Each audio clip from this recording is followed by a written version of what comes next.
I think just two quick questions that are there. One, of course, is looking at the per capita decline of Tamil Nadu. Here you have the second largest industrial... what do you mean per capita decline? In terms of, not decline, sorry, in terms of the ranking that you'll have, right?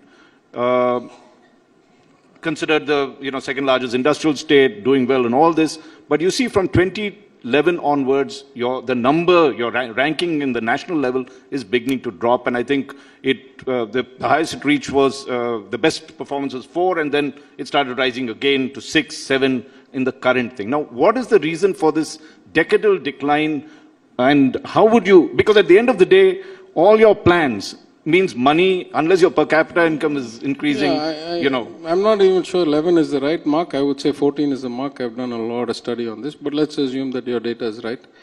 I would say from 14, it's very clear, right? Again, what the textbook says, if you don't have good administration, you don't manage your finances well, long term, you will find a decline. What has happened?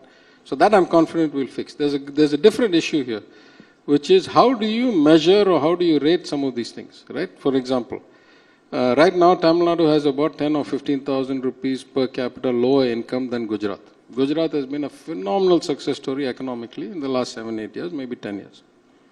But almost no girl under 15 is not in school in Tamil Nadu. 15, 20% of them are not in school in Gujarat. What kind of growth do I want? There are 4 doctors for every 1,000 people in Tamil Nadu. There's only 1 doctor for every 1,000 people in Gujarat. What kind of society do I want? Not, the GDP numbers are not everything. We have a way of life that we want to protect and preserve. We also want growth, we also want jobs, but we want it our way. That's what the CM calls the Dravidian model. We will implement the Dravidian model, and whatever the shortcomings over the last 10 years, in 5 years, we'll be back on top again. I'm 100% sure. And finally, looking at human resources, okay, and we were talking in the morning among the industry section. Now, point is you could have industrial growth, but if you don't have the manpower to meet it, the skilled manpower, really, what do you need to do to change that system? I mean, since you're looking after human resources, what is it that you need to do? Yeah.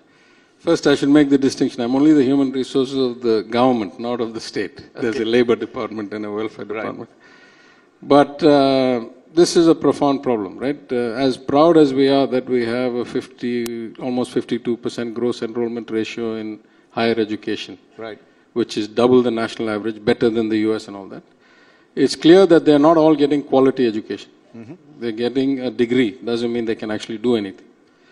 So there's a big gap in skilling, and there's a big gap in a lot of other things.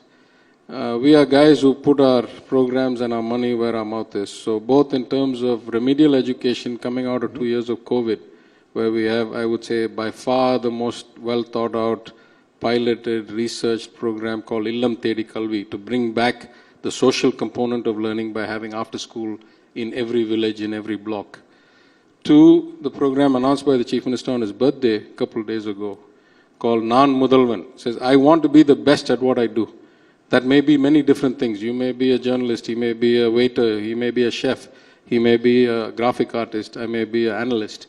But we got to inculcate that professionalism and that desire to do whatever you do with pride in your work, irrespective of the work, and to fit the skills of these people to the industry and the needs of society. So we had a wide range of people. We had the UK Deputy High Commissioner, my friend Oliver. We had Nadarajan, the cricketer. We wanted to show that there's all these different walks in life and that whatever you choose to do, you excel and you drive yourself. And we are going to set up guidance counselors in every school. I'm going to personally go and lecture for their training. We're going to set up, regular sessions with different industry spokespeople and different careers to come and say, what is it this evening? I'm rushing. I'm going to go release a book in Tamil on audit. What is audit? What is the profession? What skills do you need to have? What is the upside you can get on it? So that people understand that there are careers like that. Right? There used to be a time when everybody said, I want to be a doctor or engineer, that's it. Now we need to educate. See, we've had some tremendous shift in society. When I went to engineering college in 1983, the state of Tamil Nadu could only provide about 3,000 seats engineering a year. When I came back as an MLA in 2016, the number was 2.5 lakh. Wow. of which 1.5 lakh were being filled. So the two immediate questions I asked, who's teaching all these people? Most of us emigrated and went off to the US. Let's say all of us stayed here, there's only 3,000, you got like 80-time increase. Second, who is giving them guidance or career counseling or, why should you be an engineer? How many jobs are there? Is this really a, career path that gets you employed? And I could talk about this for a long time because when I was in opposition, when Ms. Jayalalitha was still alive, I raised it in my maiden speech. I said, we have this surge of people going to school, nobody to tell them what to study, what to take a profession. And so you must bring out career guidance, not just for the students, but the parents of these students, because most of these students are first generation students. You and I can, my grandfather went to Oxford, my father was educated. I can go and ask him and he'll tell me what the world is about. If you're a first generation student, who do you go to get advice? Who tells you this is what the world looks like, this is how it fits? So the government needs to step up that kind of work. And to be fair to her, she did it the 1 year before she passed. For the first time, the government of Tamil Nadu brought out a book, what after 10th, what after 12th and all that, then it stopped.